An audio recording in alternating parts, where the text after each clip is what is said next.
ইয়া আইয়ুহাল্লাযীনা আমানু ইসতাঈনু বিস-সাবরি ওয়াস-সালাহ ইন্নাল্লাহা মা'আস-সাবিরিন। তারপর মহান আল্লাহ বলছেন, হে ঈমানদার লোকেরা, ইসতাঈনু বিস-সাবরি ওয়াস-সালাহ, তোমরা সাহায্য কামনা করো ধৈর্যের সাথে আর নামাজের সাথে, বা ধৈর্যের মাধ্যমে আর সালাত নামাজের মাধ্যমে। আল্লাহর কাছে কি করতে হবে? সাহায্য চাইতে হবে। কারণ আমরা সকলেই কিন্তু অক্ষম, সকলের ক্ষমতা হচ্ছে একেবারে সামান্য ক্ষমতা। সুতরাং আমরা যখন যে কোনো দুর্দিনে পড়ি, সাহায্য কার কাছে পাবো? আল্লাহর কাছে সাহায্য। অন্তরের সম্পর্কটা সবসময় আল্লাহর সাথে থাকতে হবে। তাহলে আল্লাহ কোনো মানুষের মাধ্যমে সাহায্য যদি করায় তাও করে দেবেন আল্লাহ রাব্বুল আলামিন। কিন্তু মানুষের কাছে আশ্রয় নেওয়ার চেষ্টা করা, তাআল্লুক বিগাইরিল্লাহ, অন্তর আপনার ঝুলে আছে আল্লাহ ছাড়া অন্যের সাথে, অমুক মহাজন ব্যক্তি আমার এই আর্থিক সংকটে দুর্দিনে কাজে আসবে, অমুক নেতা আমার এই মহাবিপদে আমাকে জেল থেকে বালা মুসিবত থেকে উদ্ধার করার ক্ষেত্রে কাজে আসবে। এগুলি হচ্ছে তাআল্লুক বিগাইরিল্লাহর সাথে অন্তরের সম্পর্ক, যে শিরকি চিন্তা চেতনা। সবসময় আল্লাহর সাথে সম্পর্ক থাকতে হবে, সুখে দুঃখে শোকে সবসময় আল্লাহর সাথে যেন অন্তরের সম্পর্ক থাকে।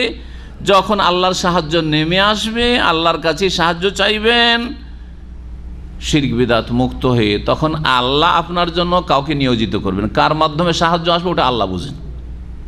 যাকে আপনি হেল্প করেছেন সেই যে আপনাকে হেল্প করে জরুরি নয়। দেখা যায় দুনিয়াতে যে যাকে হেল্প করে ওর কাছে কিছু পায় না, পাই, কিন্তু অন্যের মাধ্যমে আল্লাহ দিয়ে দেয়। আপনি ছোট ভাই বোনদের মানুষ করেছেন, খুব কষ্ট করেছেন, তাদের কাছ থেকে অধিকাংশ ক্ষেত্রে দুর্ব্যবহার পাওয়া যায়, ভালো ব্যবহার পাওয়া যায় না অধিকাংশ ক্ষেত্রে। এটাতে বিচলিত হইতে হবে না। আপনি পেরেশান হচ্ছেন, তার মানে ওদের কাছে আশা করেছিলেন যে তোর আগে দিচ্ছি, কোনোদিন পাবো, তোদের কাছ থেকে পাওনা থাকলো। এইটাই ভুল করেছেন আপনি। ওদের সাথে আপনার অন্তর সম্পর্কিত হয়ে আছে। আল্লাহর সন্তুষ্টির জন্য যদি করতেন, তাহলে আল্লাহ অন্য জাতিকে আপনার খেদমতের জন্য, সেবার জন্য নিয়োজিত করে দিতেন এই নেক আমলের বদৌলতে। এই নিয়ত হইতে হবে। ইন্নামা নুতঈমুকুম লিওয়াজহিল্লাহ লা নুরিদু মিনকুম জাযাআন ওয়ালা শুকুরা।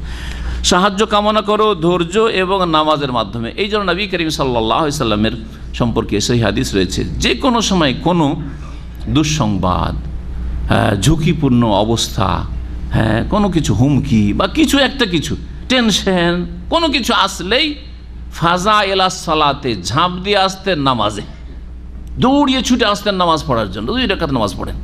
যে কোনো জায়গায় কোনো কাজের জন্য যাচ্ছেন, উজু করে 2 রাকাত নামাজ পরীক্ষা করে দেখবেন, কাজ সহজ হয়ে যাবে, কাজ সহজ যাবে।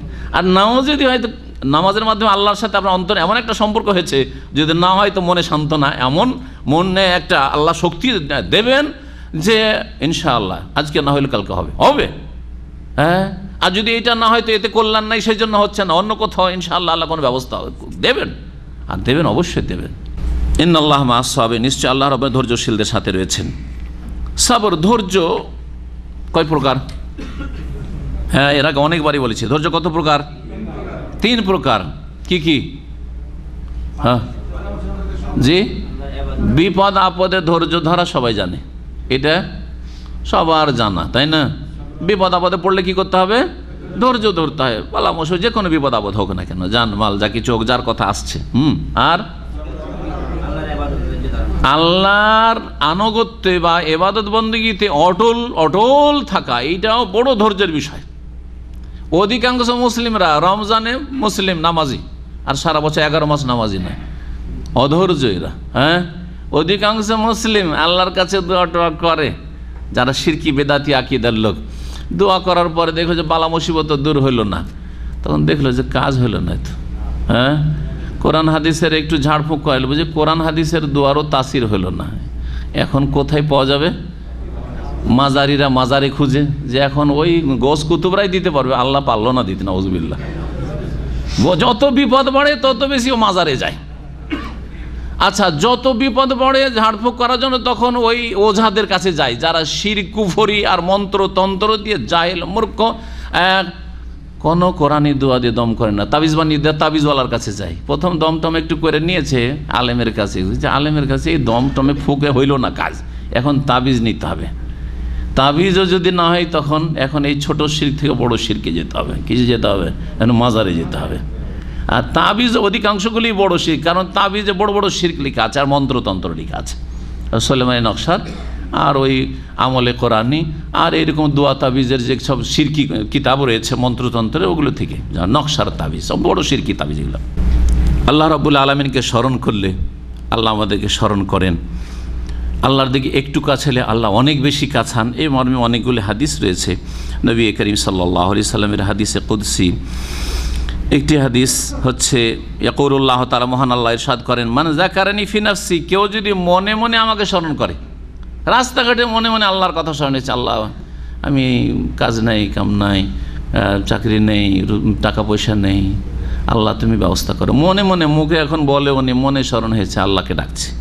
হ্যাঁ, যে কোনো জিকির আজকার হোক, অন্তরে আল্লাহকে স্মরণ করেছ। স্মরণ করা মানে শুধু সুবহান আল্লাহ নয়, তবে সুবহান আল্লাহর বড় জিকির, সুবহান আল্লাহ, আলহামদুলিল্লাহ, আল্লাহু আকবার, এগুলো সুন্নতি জিকির। কিন্তু এতেই শুধু জিকির সীমিত না, জিকির পুরো আপনার লাইফটাকে শামিল, অন্তরের জিকির। মনে মনে স্মরণ করেছে, যাকারতুহু ফি নাফসি, বলছেন যে যদি কেউ আমাকে মনে মনে স্মরণ করে, যাকারতুহু ফি নাফসি, তাহলে আমিও তাকে মনে মনে স্মরণ করি। ওমান যাকারানি ফি মালাইন যাকারতুহু ফি মালাইন খাইরিম মিনহু, কেউ যদি লোকজনের সামনে ভিড়ভাড় আছে, লোকজন আছে, নির্জনে নয় বা মনে মনে নয়, মুখে উচ্চারণ করে আল্লাহকে স্মরণ করলো, তাহলে আমি এমন জামাত, এমন আমার সভায় দল রয়েছে ফেরেশতাদের, যারা তাদের চাইতে শ্রেষ্ঠ, তাদের মাঝে তাকে স্মরণ করি। তাহলে আপনি যদি এই সাধারণ মানুষদের সামনে আল্লাহকে স্মরণ করেন, আল্লাহর স্মরণ, আল্লাহর চর্চা করাও আল্লাহর স্মরণ। এই জন্য দিনই আলোচনা হচ্ছে জিকরুল্লাহ, যেটা বেদাতি আলেমরা বুঝে না। বেদাতি আলেমরা কি বুঝে? হালকায় জিকির মানে জিকিরের মাহফিল করা। হালকায় জিকির মানে কি বুঝে?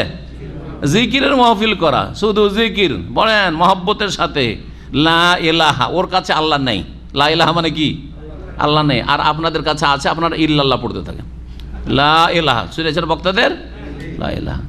আর দুরুদ পড়তে গিয়ে আল্লাহুম্মা সাল্লি আলা, বেদাতি বক্তাদের লক্ষণ শুনে রাখেন, আল্লাহুম্মা সাল্লি আলা, বাস এই পর্যন্ত ওর নাজাতের জন্য যথেষ্ট। আর আপনাদের নাজাত এতে হবে না, সেই জন্য আপনারা এখন বলেন আল্লাহুম্মা সাল্লি আলা মুহাম্মদ বলেন, ওয়ালা আলে মুহাম্মদ ইত্যাদি বলেন, কিন্তু বক্তা সাহেবের আল্লাহুম্মা সাল্লি আলা বললেই নাজাত হয়ে গেল। বুঝা গেছে? এটা হচ্ছে বিদাতি বক্তাদের লক্ষণ। আপনাদেরকে সৌদি আরবে থাকছেন, আরবি ভাষা বুঝে, আল্লাহুম্মা সাল্লি আলা, এই যে বক্তা বলে, মূর্খ বক্তা, এর তর্জমাটা একটু করে দেন আমাকে, বা আমি করছি যদি না পারেন তাহলে। আল্লাহুম্মা মানে কি?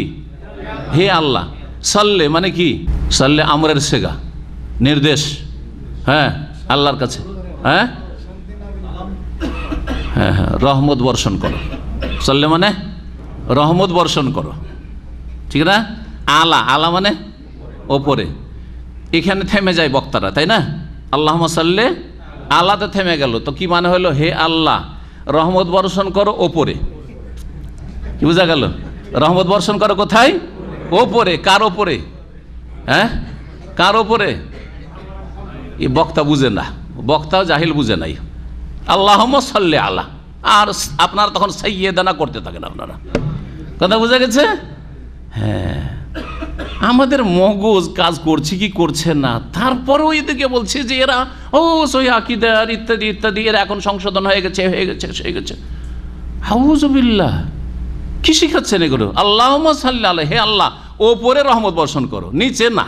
আমরা নিচে আছি, আমাদের ওপর না, ওপরে ফেরেশতারা ওপরে আছে, ঠিক কিনা বলেন? এটাও তো হইতে পারে তরজমা ওর।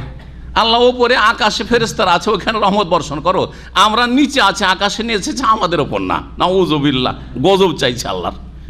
আল্লাহ রাব্বুল আরো বলছেন, আরেকটি হাদিস রয়েছে, সব বুখারীতে হাদিস রয়েছে, বলছেন ওয়াইন দানাউতা মিন্নি শিবরান, হে বান্দা তুমি যদি আমার দিকে এক বিঘত এগিয়ে আসো, জিকিরের বিষয়টি হলো তারপর দানাও তো মিনকা জিরান, তোমার দিকে এক হাত, ডবল এক হাত এগিয়ে যায় আমি।